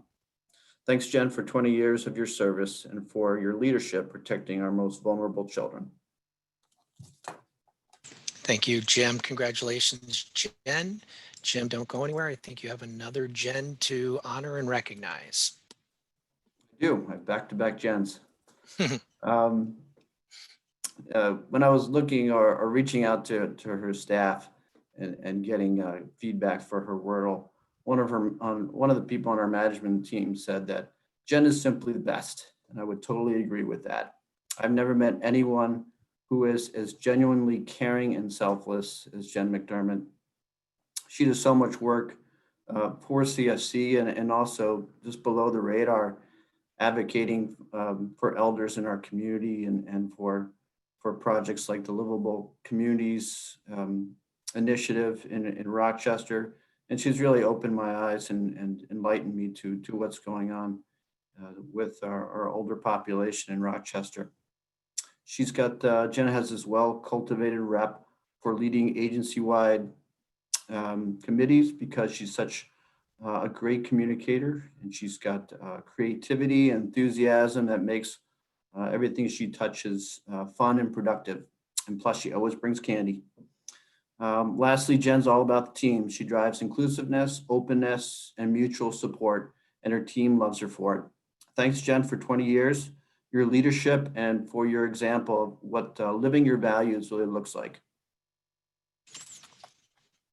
Thank you, Jim, and congratulations to Jen. One more at the 20-year marker is Lisa Lewis, and Marlene Bissett is speaking. Lisa Lewis. Okay, everybody, I want you to picture January of the year 2000.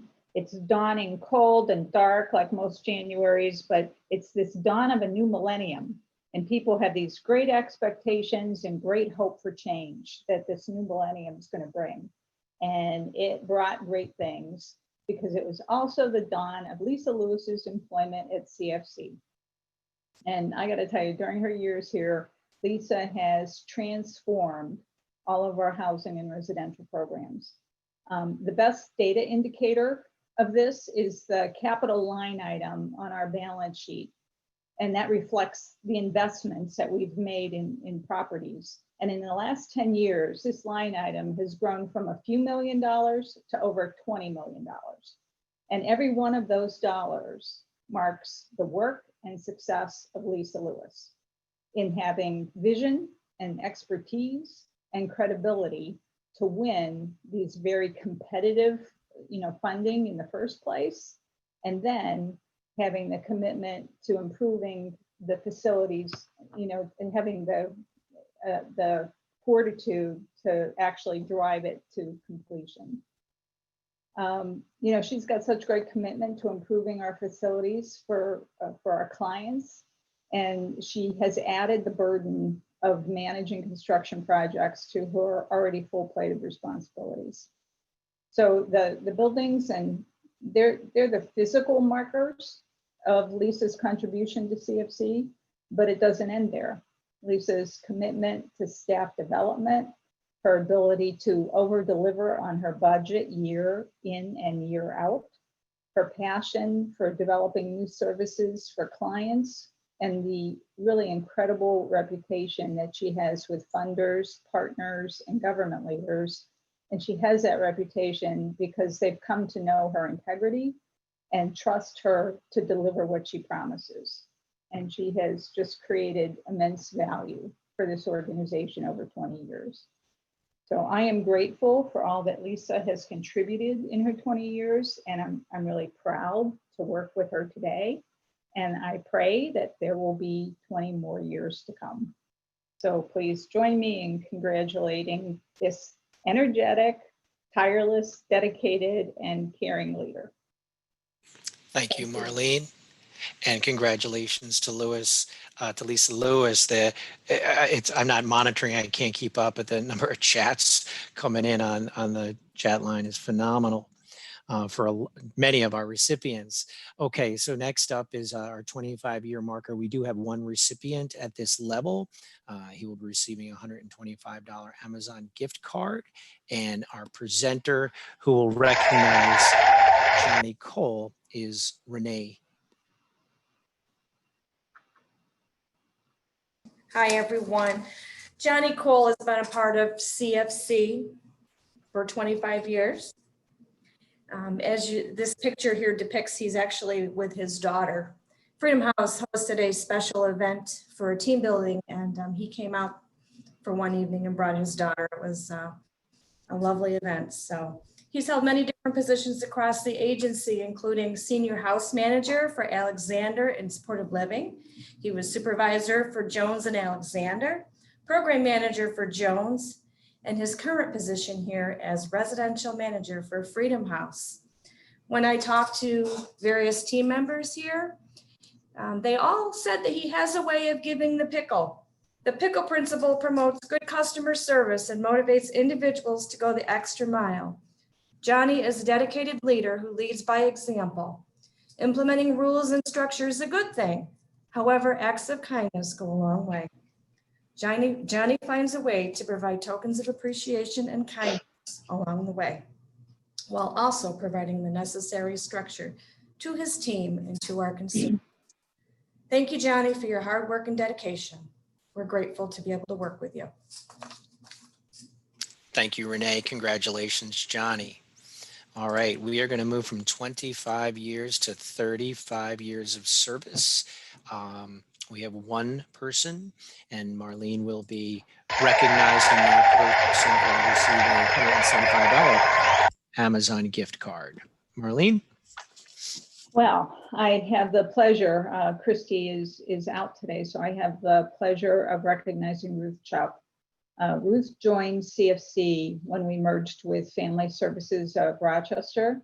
And at the time of the merger, she was a preventive social worker and joined the preventive team in Children, Youth, and Family. And while she was there, she was able to engage families and just be an incredible advocate for them. One story that shows how Ruth went above and beyond for the families that she served was when a mom that she was working with was not going to be able to get to one of her children's school performances. So Ruth knew how important it was, and she worked late into the evening so that she could be the transport to and from that event and make sure mom didn't miss it. Ruth, after CYF, she transitioned to Hannock Hall, where she showed her dedication to the ladies as she used her clinical training to teach the ladies tapping, which is a technique used to help reduce the impact of trauma. While she supported the ladies at Hannock with their recovery, she also began supervising the drug prevention program and eventually transitioned to be the part-time role of the drug prevention supervisor. While there, she developed strong relationships, really strong relationships with the school districts, allowing the program to expand with CFC providing more and more services. This is a direct reflection on her leadership and dedication to the clients that we serve. And now, after 35 years, even though Ruth is planning to retire, her commitment continues as she's determined to smoothly transition her role to a new leader. So Ruth, thank you for your dedication to our clients, our agency, and staff. Your time with CFC has had a great impact on so many people, and you will be greatly missed when you retire. Thank you, Marlene. Congratulations to Ruth, and congratulations to all of our milestone anniversary recipients. We are in the final minutes of our presentation this morning, and I'm going to turn it over to Lisa Lewis, our Vice President of Housing and Stabilization Services. Hello, good morning, everyone. So I want to just say a couple words to everyone on behalf of the senior leadership team, but I want to kind of start with a quote from Martin Luther King that says, "I act, I behold, service was joy." I think every one of us at this agency really believe in the mission of CFC and serving. We want to be servants as Jesus Christ was. So for me, CFC is made up of people who put our mission and our values into actions with a sense of caring to build our community. We have been through and are still here because we are facing a very challenging times. Our staff are truly our superheroes. You show who you are every day in everything you do. On behalf of the leadership of CFC, we are with you during this time. We will get through this period of time together. You have our heartfelt thanks and respect for everything that you do for us every day. Our words, our thoughts, our gifts to you cannot convey how we appreciate all of you. Please know that together we can do anything. The senior leadership team celebrates you as our superheroes. Thank you again for all the work that you do. Mike, please play the video. Thank you, Lisa. Without further ado,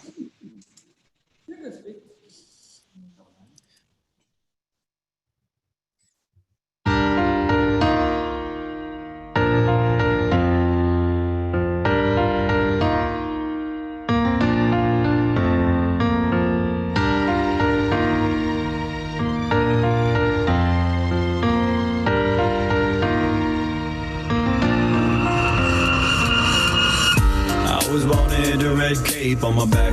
I always wanted to be the best in my pack. I always wanted to be known to be good, to be the hero of my own hood.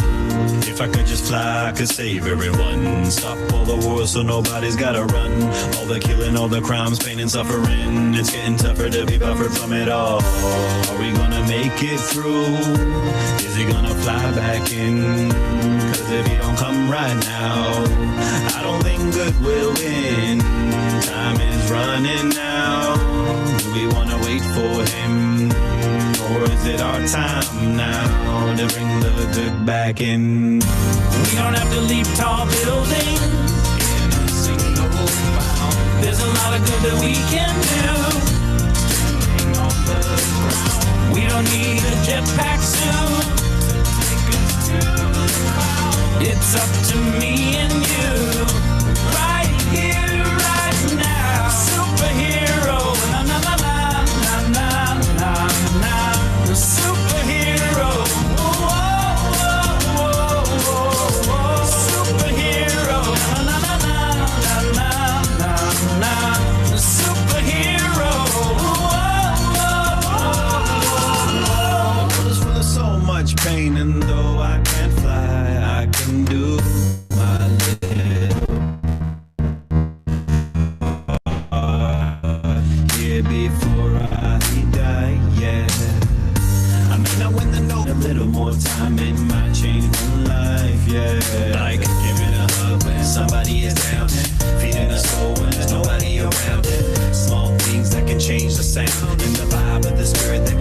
the town. Started small, now it's touched the crowd. The crowd is growing, now the word is out that if we all do our parts, we can touch the clouds. Without a cape and a mask, we can touch the clouds. Yep. We don't have to leap tall buildings. There's a lot of good that we can do. We don't need a jetpack suit. It's up to me and you. Right here, right now. Superhero. Na na na na na na na. Superhero.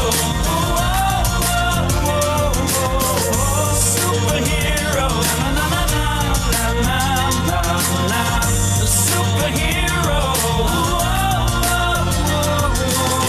It's the smallest things that make a difference, and all the power's locked within us. All we gotta do is find the key and turn the latch and set it free, yeah. We don't need to be fast and strong, cause a kind word can go a long way. Help someone whose faith is gone to get back up and carry on. Maybe it's too hard to understand, think it's too much for us to handle, but I promise you that you can, cause you don't need to be a Superman. We don't have to leap tall buildings in a single bound. There's a lot of good that we can do standing on the ground. We don't need a jetpack suit to take us to the cloud. It's up to me and you. Right here, right now. You're a superhero. Feeding the soul when there's nobody around it. Superhero. And the vibe of the spirit that can change a town. Superhero. The crowd is growing, now the word is out that if we all do our parts, we can touch the clouds. Without a cape and a mask, we can touch the clouds. Yeah.